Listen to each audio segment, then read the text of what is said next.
안녕하십니까. 정성훈 목사입니다. 웨스트민스터 신앙고백 5주차 강의 기도드리고 시작하겠습니다. 하나님 아버지 감사드립니다. 거룩한 고난주간에 하나님의 진리 앞으로 나아갈 수 있도록 인도하여 주시니 감사드립니다. 웨스트민스터 신앙고백을 통해 하나님을 더 깊이 알아가게 하여 주시옵소서. 하나님의 진리를 통해 우리의 믿음과 삶을 거룩하게 세워갈 수 있도록 도와주시옵소서. 오늘도 하나님께서 베풀어 주실 은혜를 사모합니다. 모든 것을 맡겨드리오며 예수님의 이름으로 기도하옵나이다. 아멘. 고난주간에 웨스트민스터 신앙고백을 묵상하는 것은 참으로 의미 있는 일이라고 생각합니다. 마음 같아서는 예수 그리스도와 관련된 내용을 또 오늘 묵상하면 더할 나위 없이 좋겠지만 정해진 순서에 따라 오늘은 5주차 강의로 30장부터 32장까지 살펴보고자 합니다. 마지막까지 거의 다 왔습니다.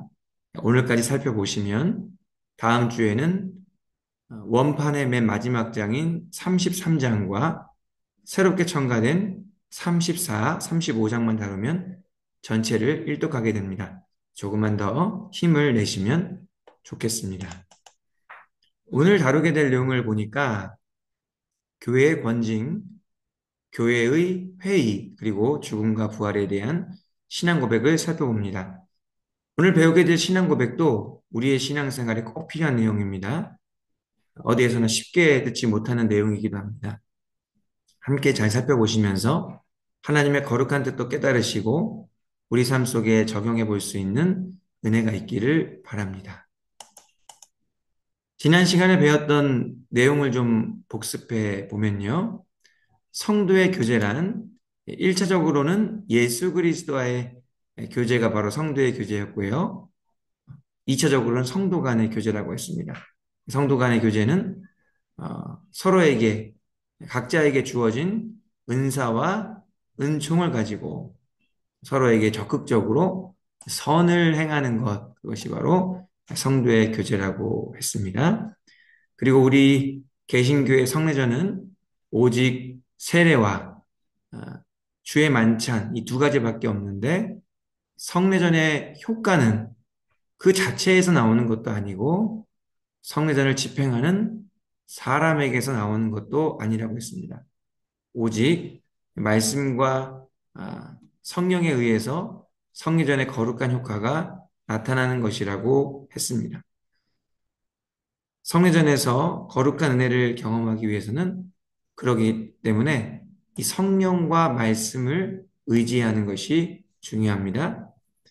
그리고 두 가지 성례전 중에 이 세례는 매우 중요한데요. 세례가 중요하긴 하지만 로마 가톨릭에서 생각하는 것만큼 우리가 중요하게 여기지 않습니다. 우리는 세례가 구원과 완전히 연결된 것은 아니라고 생각합니다. 다시 말해 세례받았다고 무조건 구원받는 것은 아니라는 것이지요. 그리고 주의 만찬과 관련해서는 화채설을 배웠는데 우리는 영적 임재설을 믿는다고 했습니다. 떡과 잔을 통해서 그리스도의 살과 피가 실제적이고 동시에 영적으로 그 안에 임재한다라고 우리는 그렇게 고백합니다. 자, 그러면 30장부터 우리 한번 살펴보도록 하겠습니다. 30장 교회 권징에 대한 신앙 고백인데요. 우리가 권징이라는 말을 흔하게 사용하지는 않습니다. 그 뜻을 살펴보면 권선징악의 권징입니다. 권선징악이라는 말이 선을 권장하고 악을 징계한다는 뜻이지요. 그래서 권징이라고 하면 권할 것은 권하고 징계할 것은 징계한다라는 뜻입니다. 이것은 교회 안에 하나의 정치 체제, 통치 체계를 의미합니다. 제가 1번 화면 한번 읽어보도록 하겠습니다.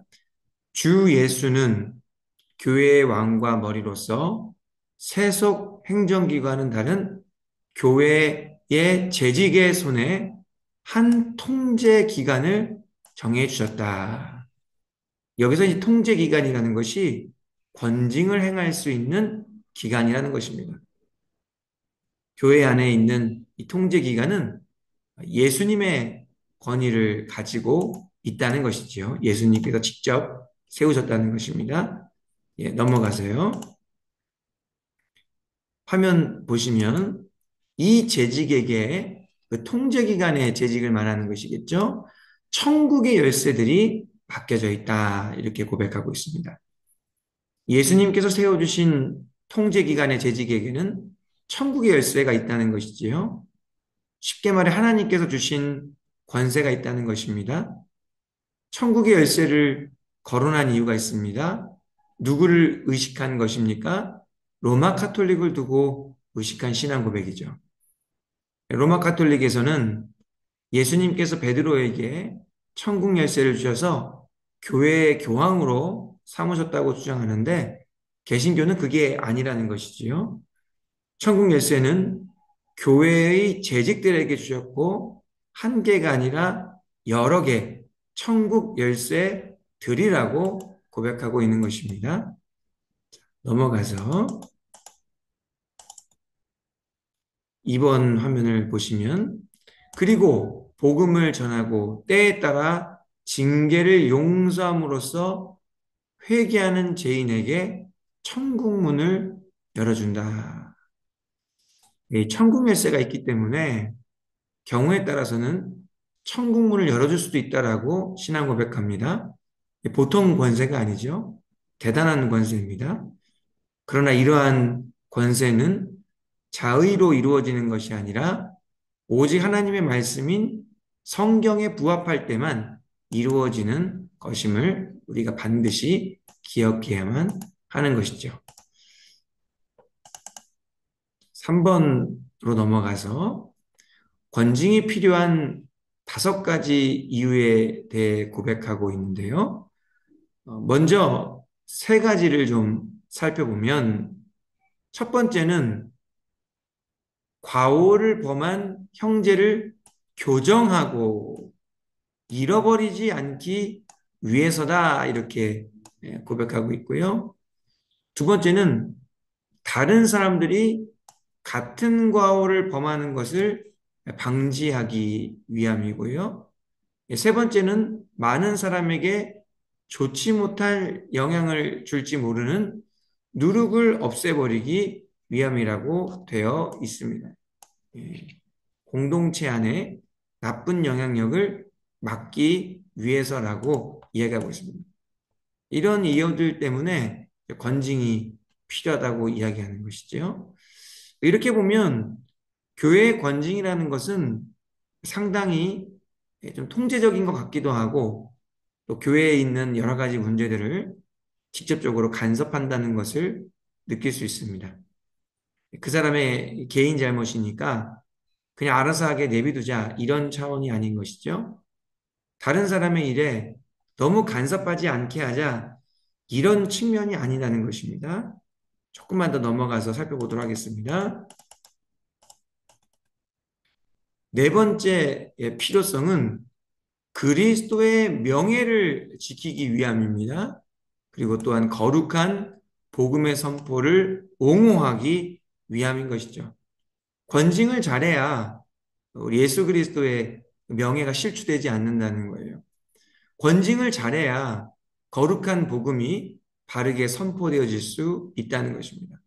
그리고 5번째는 하나님의 진노를 막기 위해서라도 또 권징을 잘 시행해야 된다라고 이야기하고 있는데요. 이에 대해서는 그 다음 장면에서 조금 자세하게 이야기하는데요.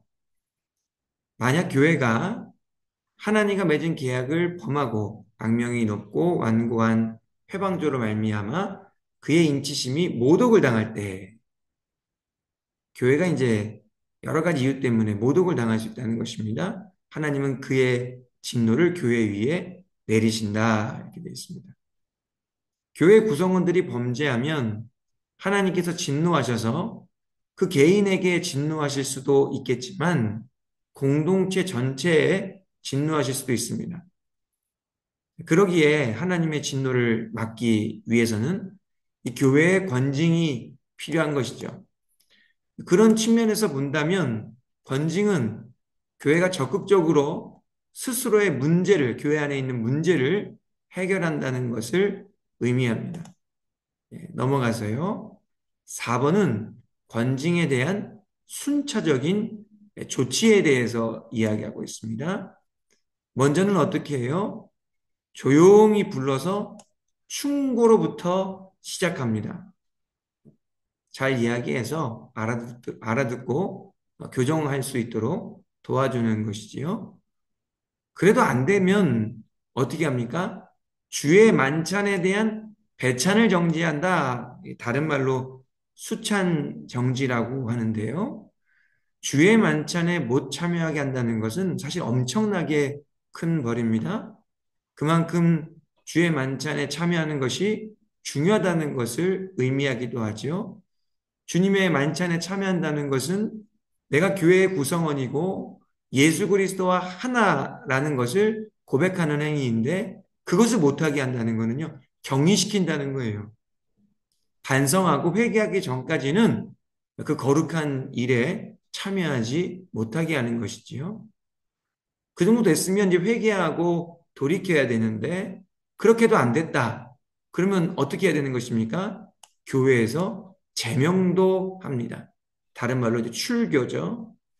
고린도전서 5장 5절에 보면 그런 자들을 사탄에게 내주라 이렇게 말씀하고 있습니다.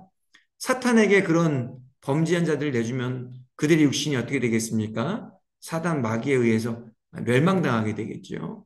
그렇지만 그런 아픔을 통해서라도 회개하여서 영은 구원을 얻게 하기 위함이라는 것. 그것이 권징에 필요한 조치 중 하나인 것입니다. 종교개혁자들은 권징을 매우 중요하게 여겼습니다. 그것은 단순히 교회의 권위를 세우기 위함이 아니라 교회가 스스로 권징을 통해 거룩하게 세워나가기를 바랐기 때문입니다.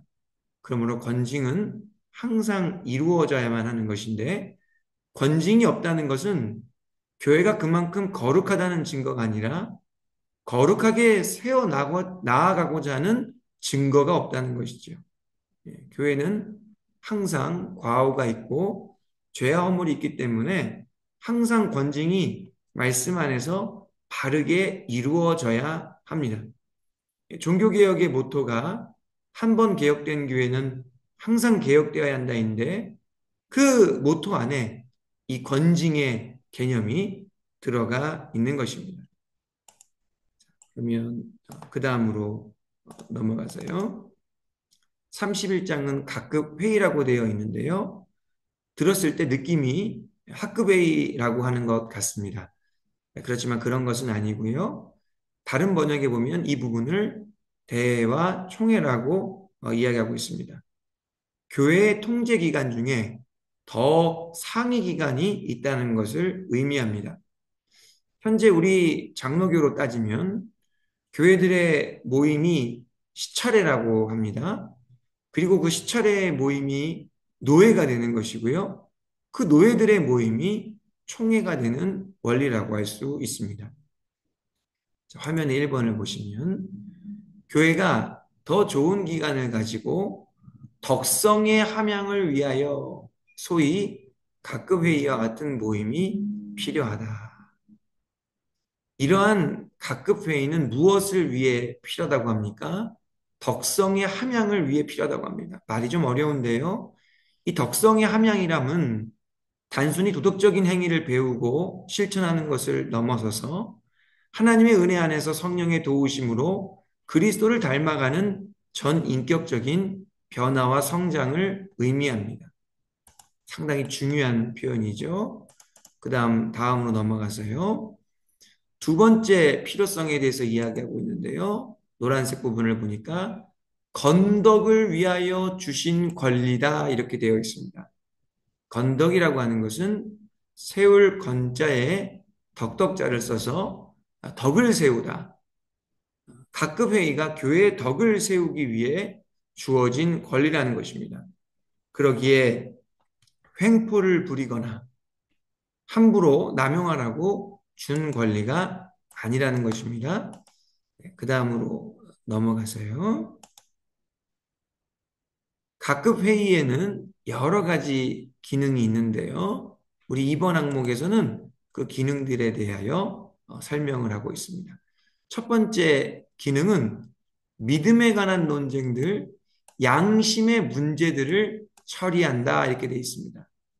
우리가 신앙과 관련하여 여러 가지 문제가 생길 수 있지 않습니까? 그럴 때 각급 회의에서 해결해 줘야 한다는 것이죠. 두 번째는 공적 예배와 교회 정치에 관하여 규칙과 방향을 결정하는 것도 각급 회의의 일이라고 되어 있고요. 그 다음 세 번째 기능은 행정상의 실수에 따른 불평을 접수하거나 그 문제들을 권위 있게 처리하는 기능도 각급 회의 가운데 있음을 우리가 알 수 있습니다.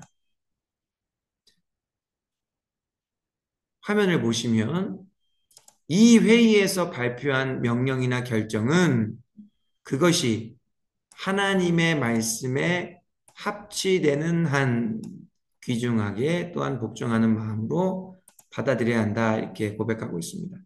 성도들은 각급 회의에서 결정한 내용을 귀중하게 여기고 복종하는 마음으로 받아들여야 하는데요. 단 하나님의 말씀에 합치되는 한에서만 하나님의 말씀에 위배된다고 하면 각급 회의의 명령이나 결정이라고 하더라도 순종할 필요가 없다라고 이야기하는 것이죠. 3번은 그 한계에 대한 신앙 고백인데요. 화면에 노란색 부분을 중심으로 좀 보시면 사도시대로부터 총회나 특별한 모임의 구별 없이 가진 모든 회의는 과오를 범할 수 있었으며 사실 여러 번 과오를 범했다 이렇게 고백하고 있습니다. 교회와 마찬가지로 각급 회의도 얼마든지 과오를 범할 수 있습니다.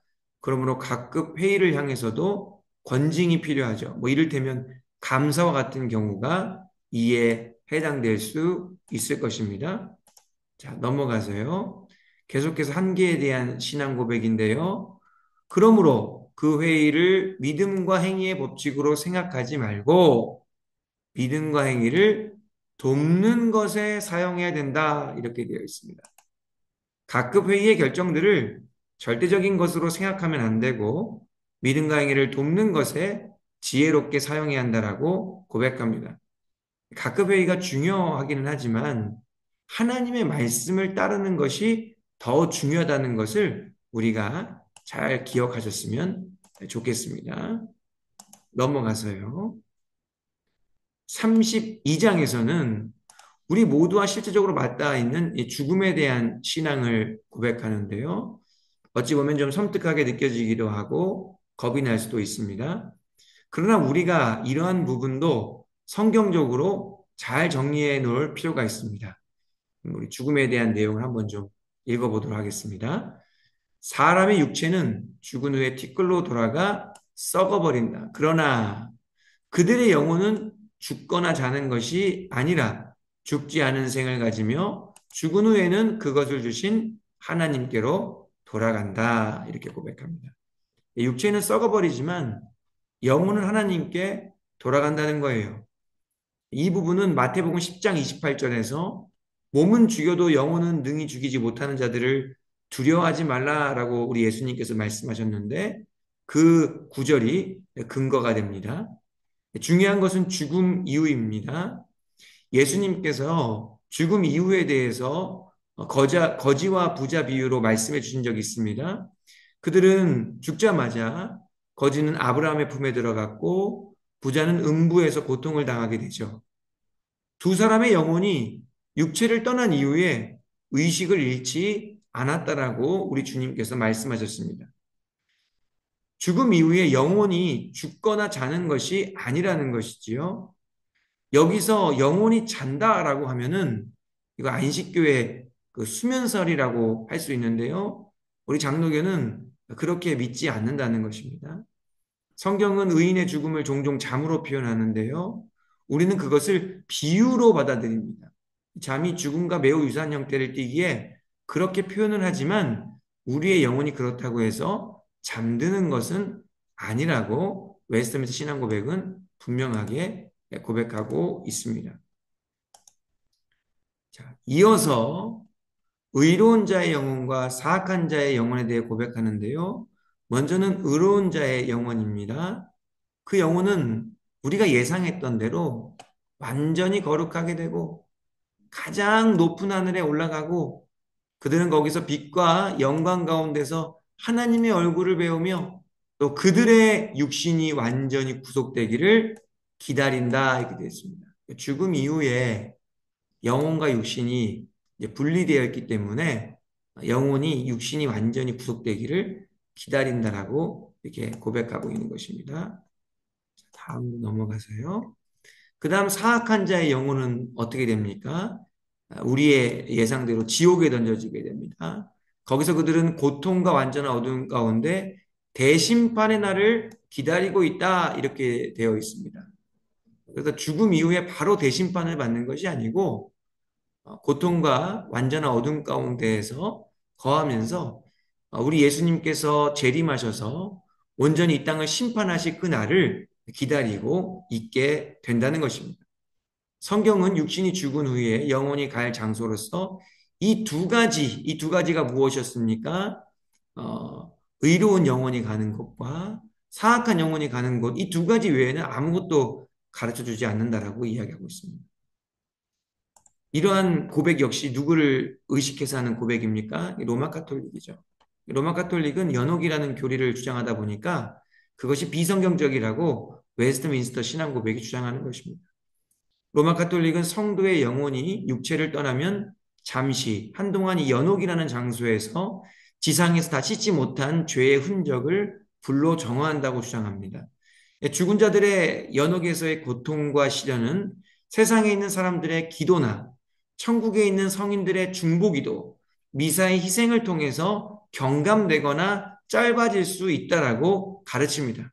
그것을 위해서 이제 면죄부라는 것이 탄생하게 된 것이지요. 다음으로 넘어가 보겠습니다. 이번에서는 죽음 이후의 부활에 대한 신앙 고백인데요. 화면을 보시면 마지막 날에 살아남은 자는 죽지 않고 변화될 것이다. 이제 예수님 다시 오실 때에 살아있는 자들은 죽음을 경험하지 않고 바로 변화되는 것이죠. 그리고 이전에 모든 죽은 자들은 전과 같은 몸으로 부활한다 이렇게 돼 있는데 이 전과 같은 몸으로 부활하는 것을 무엇이라고 하냐면 부활체라고 합니다.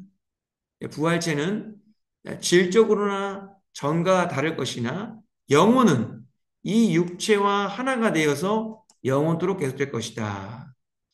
좀 중요한 부분인데요. 부활체가 되게 되면 우리가 영혼으로서만 영혼이 거하는 것이 아니라 육체와 부활체와 영혼이 하나가 되어서 하나님과 영원토록 거하게 된다는 것입니다. 이 부분을 우리가 조금 잘 기억하시면서 그 다음으로 넘어가 보면은요. 불의한 자들의 육체는 그리스도의 힘으로 굴욕을 당하기 위하여 부활한다 이렇게 되어 있습니다. 성도들만 부활하는 것이 아니라 불의한 자들도 부활하게 됩니다. 의로운 자들의 몸은 그리스도의 영으로 인하여 영광을 얻기 위해 부활한다라고 되어 있습니다. 그리고 이제 그리스도 자신의 영광스러운 그 예수님의 부활체와 같은 그러한 몸이 된다라고 고백하는 것이죠. 요한계시록에 보면 첫째 부활, 둘째 부활이 나오는데요. 첫째 부활은 의로운 자들의 부활이고 둘째 부활은 불의한 자들의 부활입니다. 사망도 첫째 사망이 있고 둘째 사망이 있는데요. 둘째 부활에 참여한 이들의 둘째 사망을 완전히 사망하게 되는 것이죠. 그래서 그들은 이제 불못에 던져지게 된다라고 요한계시록 20장은 증언하고 있습니다. 이러한 신앙 고백은 우리가 주님 다시 오실 때에 어떠한 소망을 얻게 될지를 우리에게 미리 알려주고 있습니다. 그래서 이 땅에서 살아가면서 참된 소망을 가지고 살아갈 수 있도록 힘과 능력을 주는 그러한 고백이라고 할 수 있는 것이죠.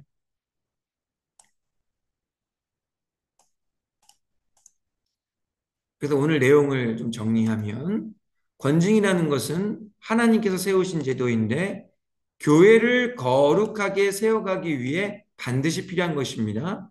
그래서 참 교회의 표징, 참 교회의 표시라고 할 수 있습니다. 참된 교회는 권징을 올바르게 시행하는 교회라는 거예요. 그리고 각급 회의는 성도들의 믿음과 행위를 바르게 할 수 있도록 돕는 역할을 하기 위해 우리 주님께서 만들어 주신 것이고요. 그리고 우리가 이 땅으로 살아가면서 영광스러운 부활에 참여될 것을 소망하며 살아가야 한다라고 신앙 고백하고 있습니다. 이러한 세 가지 성도의 신앙 생활 관련된 내용들은 성도를 거룩하게 변화시켜 주는 역할을 합니다. 또 이러한 내용들을 우리가 잘 간직하고 이러한 영적인 원리들을 우리의 가정이나 또 공동체 가운데 일상생활 가운데 적용할 때에 또 하나님의 놀라운 뜻을 발견하게 될 것입니다. 이러한 세 가지 내용들을 마음속에 잘 간직하시면서 또한 실천하시면서 고난주간에 거룩하게 물들어가는 저와 여러분들이 되기를 간절히 소망합니다. 자, 그러면 기도하도 마치겠습니다. 은혜로우신 하나님 아버지 감사드립니다. 고난주간의 웨스트민스터 신앙 고백을 배우게 하시고 우리의 믿음을 다시 한번 바르게 세울 수 있도록 인도하여 주시니 감사드립니다. 하나님께서 우리를 거룩하게 하시기 위하여 권징과 각급 회의와 영광스러운 부활의 소망을 주신 줄 믿습니다. 감사함으로 이런 것들을 잘 간직하고 활용하여서 교회의 덕을 세우고 공동체를 거룩하게 세워나가는 하나님의 사람들이 되게 하여 주시옵소서. 이번 주 금요일에는 성찬 성례전이 있습니다. 주의 만찬을 대할 때에 배웠던 내용들이 기억나게 하시고 성령과 말씀의 역사를 체험하게 하여 주시옵소서. 예수님의 이름으로 기도하옵나이다. 아멘. 감사합니다. 고생하셨습니다.